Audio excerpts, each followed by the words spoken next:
vamos a ver la historia de Mateo. Mateo es un coleccionista de inicios. A pesar de que sus primeras citas siempre son increíbles, Mateo es divertido, Mateo es carismático, Mateo sabe siempre qué decir, su vida amorosa parece más una galería de arte con cuadros sin terminar. Y es que cuando la relación llega a ese punto en el que va pasando de ese sentimiento superficial a una mayor intimidad y por tanto también una mayor vulnerabilidad, Mateo siente como una especie de presión física, una claustrofobia emocional que lo ahoga. Es en ese exacto momento en el que Mateo debe hacer una decisión importante como conocer a la familia, hacer un viaje largo o hablar de una cierta exclusividad, que la mente de Mateo comienza a crear una lista enorme e interminable, insuperable de defectos sobre su pareja. O simplemente Mateo desaparece. Su última relación con Sofía duró 8 meses. 8 meses de risas, 8 meses de apoyo mutuo, 8 meses de planes a futuro. Pero la semana en la que Sofía le sugirió de buscar un departamento para irse a vivir juntos, Mateo se sintió acorralado. En vez de decidir hablarlo con Sofía, se pasó horas en claro pensando que perdería su identidad si se fuera a vivir con ella. La sensación de que sus sueños individuales serían aplastados por un nosotros empujó a Mateo a una decisión radical. Se inventaba excusas sobre el trabajo y finalmente terminó alejando a Sofía bajo la falsa creencia de que le estaba haciendo un favor al no hacerla perder tiempo.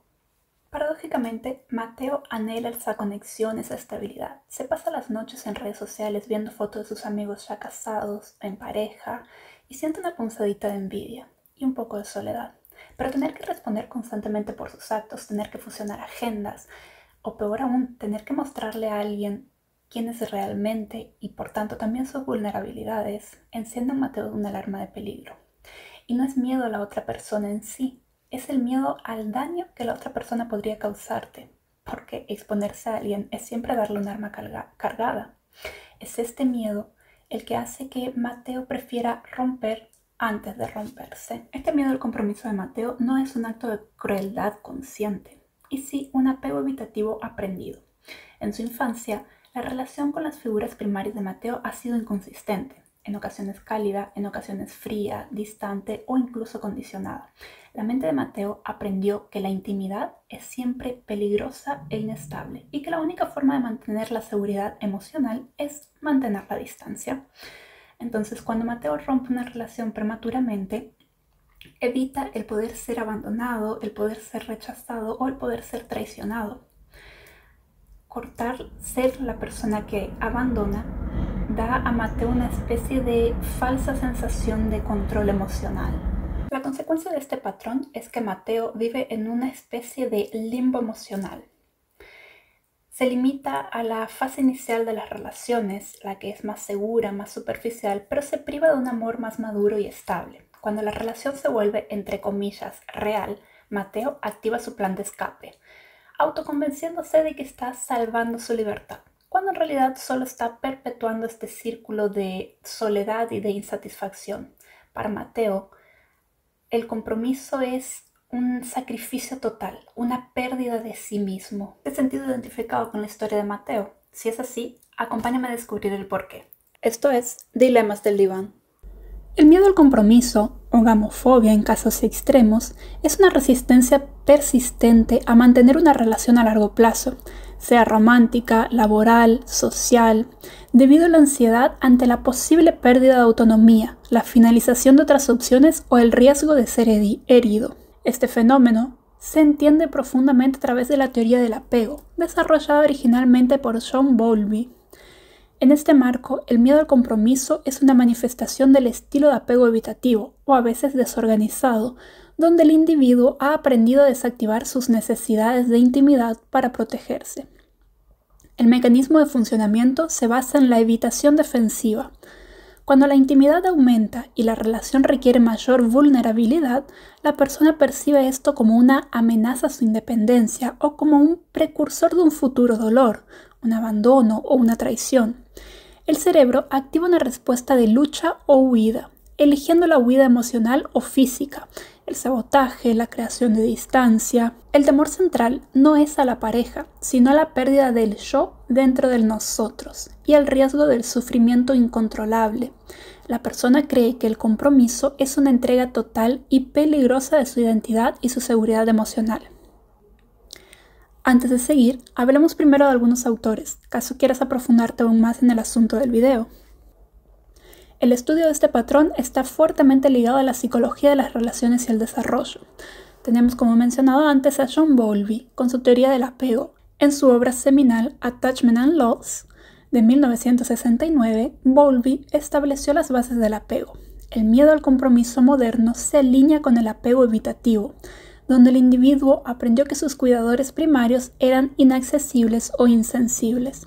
Esto lleva a una estrategia de autosuficiencia obligada en la edad adulta, rechazando activamente la dependencia y la intimidad para mantener la sensación de seguridad y de control. Amir Levine y Rachel Heller, teoría del apego en adultos, popularizaron la aplicación de la teoría del apego en las relaciones románticas adultas en su libro Attached, The New Science of Adult Attachment, de 2010. Describen a los individuos con apego evitativo como aquellos que utilizan estrategias de desactivación, como la huida emocional, evitar la cercanía física o idealizar parejas inalcanzables, para mantener la distancia segura y evitar el compromiso.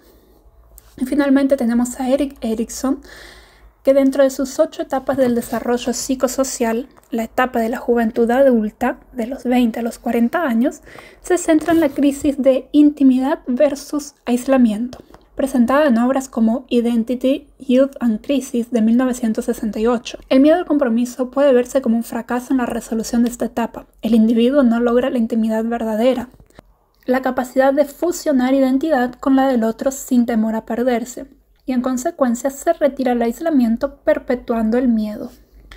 El enfoque terapéutico aquí es desmantelar la creencia central de que la intimidad es igual al peligro y a la pérdida, y enseñar al individuo a tolerar la vulnerabilidad y la interdependencia. Veamos 7 técnicas para combatir el miedo al compromiso.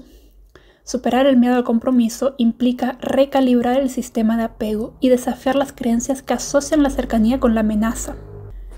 La técnica del compromiso incrementado es una exposición gradual. En lugar de evitar grandes saltos, mudarse o un matrimonio, la persona debe practicar pequeños y controlados actos de compromiso, por ejemplo, comprometerse a una cita semanal fija, dejar un objeto personal en casa de la pareja o planear algo con 3 meses de antelación. Funciona porque reduce la ansiedad por inundación al exponerse gradualmente a la seguridad del compromiso. El cerebro aprende que la intimidad no es catastrófica, reescribiendo la respuesta de huida. La identificación de las estrategias de desactivación. Mantén un diario de los momentos en los que sientes el impulso de huir. Anota la estrategia específica que usaste, por ejemplo, empezar una pelea sin motivo, ignorar un mensaje cariñoso, idealizar a un ex. Funciona porque, basado en Levine y Heller, hacer conscientes estas estrategias sutiles neutraliza su poder inconsciente. Al ver el patrón, se le puede poner fin en un momento justo. La regla de las 24 horas de tolerancia.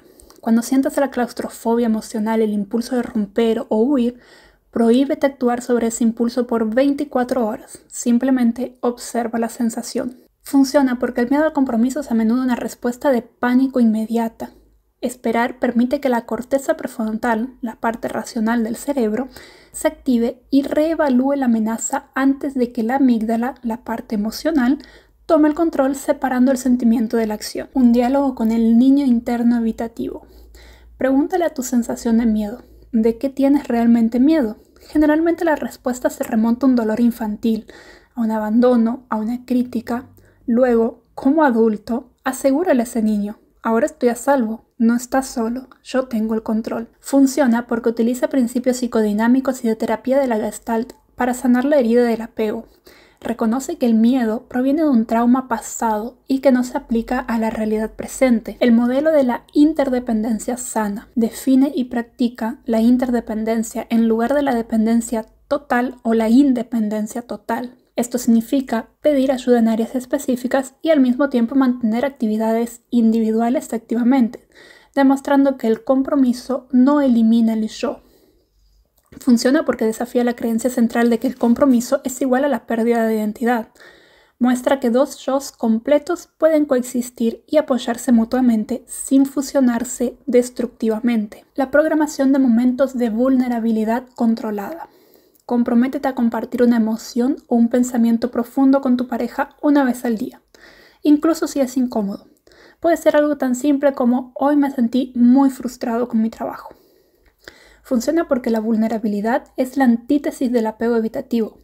Al practicar la transparencia emocional de forma segura y controlada, se reconstruye la tolerancia a la intimidad. Y por último tenemos el contrato del compromiso básico, una comunicación explícita. Habla con tu pareja y define explícitamente qué significa el compromiso para ambos. Enfócate en las acciones y no en la ansiedad. Por ejemplo, para mí, compromiso significa enviarnos mensajes de texto de buenos días y hablar de nuestros planes de fin de semana con antelación. Funciona porque el miedo a compromiso a menudo se debe a una definición vaga y catastrófica de lo que implica.